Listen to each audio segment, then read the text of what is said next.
আসসালামু আলাইকুম ওয়া রাহমাতুল্লাহি ওয়া বারাকাতুহু। আমি আজকের প্রিয় নবী সাল্লাল্লাহু আলাইহি ওয়াসাল্লামের একটা সুন্দর একটা মধুমাখা হাদিস আপনাদেরকে শোনাবো। আমরা এক মুসলমান আর এক মুসলমানের সাথে দেখা হলে কথা বলি, কিন্তু আমার বিশ্বনবী বলেছেন কথা বলার আগে তুমি তার সাথে সালাম বিনিময় করবে। আসসালামু ক্বাবলাল কালাম, সালাম দেওয়ার আগে তার সাথে কথা বলার আগে তার সাথে যেন তোমাকে সালাম বিনিময় হয়ে যায়। সালামটা দিলে কি হবে? হুজুর সাল্লাল্লাহু আলাইহি ওয়াসাল্লাম বলেছেন, যে ব্যক্তি কোনো মুসলমান ভাইকে দেখলে খুশি মনে মহাব্বতের সাথে সালাম করবে, আল্লাহ পাক প্রতি শব্দের বিনিময় 10টি নেকি দান করবে, 10টি গুনাহ মার্জনা করবেন।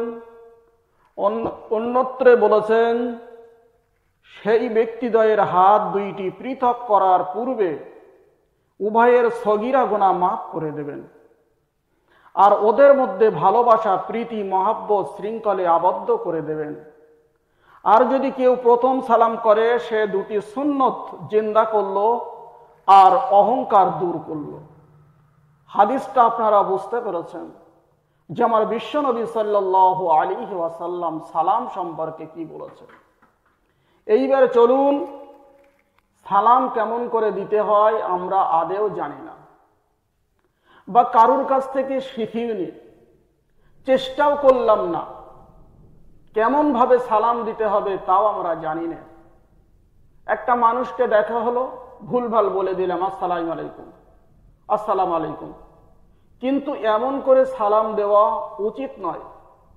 সালামের যে অর্থ, সালামের যে মানে, এই মানেটার বিপরীত হয়ে যাবে। সালাম যে আল্লাহর রহমত, সালাম যে একটা তার জন্য দুয়া, সালাম যে তার প্রতি একটা ভালোবাসা, রসুলের একটা সুন্নত। সালাম দেওয়া যেমন সুন্নত, সালামের জবাব দেওয়া কিন্তু ওয়াজিব। কিন্তু আমরা এই ভুলটা বারবার করে যাই, একটু শিখলাম না। তা আজকের যাইবা হোক, আমি সংক্ষেপে বলছি, আপনারা সালামটা মনোযোগ দিয়ে শুনবেন।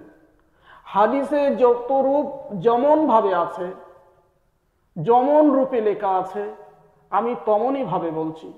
প্রথম যিনি সালাম দেবেন তিনি বলবেন আসসালামু আলাইকুম ওয়া রাহমাতুল্লাহি ওয়া বারাকাতুহু ওয়া মাগফিরাতুহু। কি বলবো? আসসালামু আলাইকুম ওয়া রাহমাতুল্লাহি ওয়া বারাকাতুহু ওয়া মাগফিরাতুহু। যিনি উত্তর দেবেন তিনি কি বলবেন?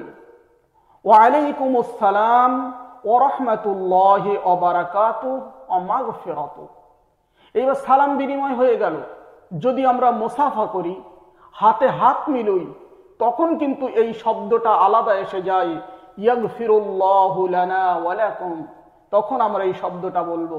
যখন আমরা হাতে হাত মিলাবো, তখন কিন্তু বলবো ইয়াগফিরুল্লাহু লানা ওয়া লাকুম। আল্লাহ পাক রব্বুল আলামিন আমাদেরকে সুষ্ঠুভাবে, সুন্দরভাবে একটা সালাম বিনিময় করার তৌফিক দান করে। যেন সকল মোমেন মুসলমানের কাছে এটা অতি জরুরি।